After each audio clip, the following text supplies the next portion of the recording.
नमस्कार दोस्तों, खबरों की खबर में आप सभी का स्वागत है। दोस्तों, पाकिस्तान से अभी एक और बड़ी और हैरान कर देने वाली खबर आई। दोस्तों, गधों के भरोसे चल रहे पड़ोसी देश पाकिस्तान को लेकर यह खबर है। भूख और कर्ज पर जिंदा पाकिस्तान ने सऊदी से दुत्कार खाने के बाद, IMF की इनकार के बाद फिर से अपने नकली माई बाप चीन से रहम और मदद की भीख मांगी। जी हाँ दोस्तों, श्रीलंका की ही तरह खराब और खस्ता हाल आर्थिक स्थिति से जूझ रहे पाकिस्तान ने एक बार फिर से मदद के लिए चीन के सामने लेटकर कर्जे की फरियाद की है। पाकि मीडिया के हवाले से ये खबर आई है कि पाकिस्तान ने चीन से करीबन 17 अरब डॉलर की सहायता मांगी।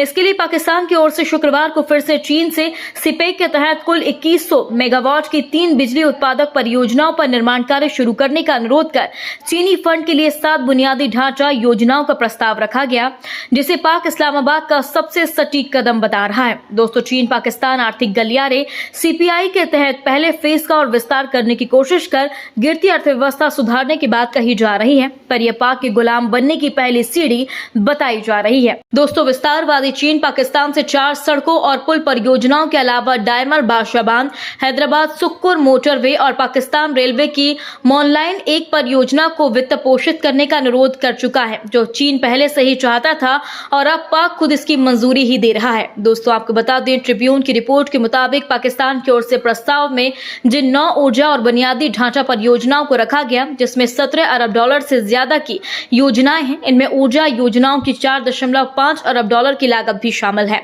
दोस्तों, पाक की ओर से CPC की सर्वोच्च संस्था के नाम पर जो बातें कही गई, अनुरोध किया गया है, वह भी पाक के बुरे दिन के ही संकेत हैं। दोस्तों, 13वीं संयुक्त सहयोग समिति JCC की बैठक के दौरान पाकिस्तान की ओर से योजना मंत्री एहसान इकबाल और चीन की ओर से बीजिंग के राष्ट्रीय विकास सुधार आयोग के अध्यक्ष शामिल थे।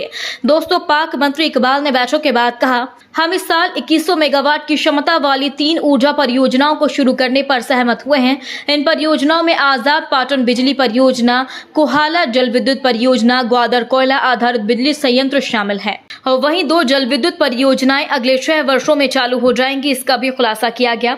दोस्तों, पाक की ओर से इकबाल ने ग्वादर और आसपास के क्षेत्रों की जरूरतों को पूरा करने के लिए 300 मेगावाट की कोयला आधारित बिजली परियोजना की आवश्यकता पर भी ध्यान देने की बात कही। दोस्तों, यही नहीं, योजना मंत्री इकबाल ने यह भी कहा कि चीन कोयला आधारित बिजली उत्पादन के लिए आयातित कोयला परियोजनाओं को स्थानीय कोयले में बदलने के प्रस्ताव का अध्ययन करने पर सहमत हुआ है। चीन के इस कदम से कोयले की लागत में प्रति वर्ष $1 बिलियन की बचत होगी और चीनी ऊर्जा आपूर्तिकर्ताओं को समय पर भुगतान की सुविधा मिलेगी।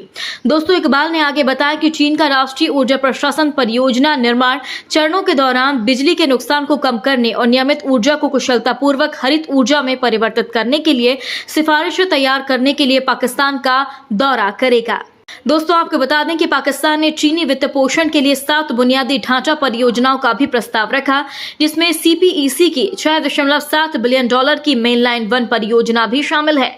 पाकिस्तान ने डायमर बादशाह बांध, पंजगोर मशकूर रोड, हैदराबाद सुक्कुर मोटरवे, झोप क्वेटा रोड, क्वेटा कराची रोड, काराकोरम राजमार्ग का थाकोट रायकोट खंड और M8 मोटरवे पर वांगू सुरंग को भी CPC में शामिल करने का प्रस्ताव रख दिया, जिसके बाद अभी तो चीन की ओर से पाकिस्तान को इस समझौते के तहत राहत मिलती हुई नजर आ रही है, पर राजनीतिक विश्लेषकों का कहना है कि ये पाकिस्तान को श्रीलंका की तरह कंगाल बनाने का रास्ता साफ करता हुआ दिखा रहा है। दोस्तों, इस पूरी खबर पर आप अपनी राय जरूर दें। यदि आपने अभी तक हमारे चैनल को सब्सक्राइब नहीं किया तो प्लीज बेल आइकन दबाकर अभी हमारे चैनल को सब्सक्राइब करें। देश विदेश की तमाम ताजा खबरें लिए जल्दी हम आपके बीच हाजिर होंगे। तब तक के लिए नमस्कार, जय हिंद।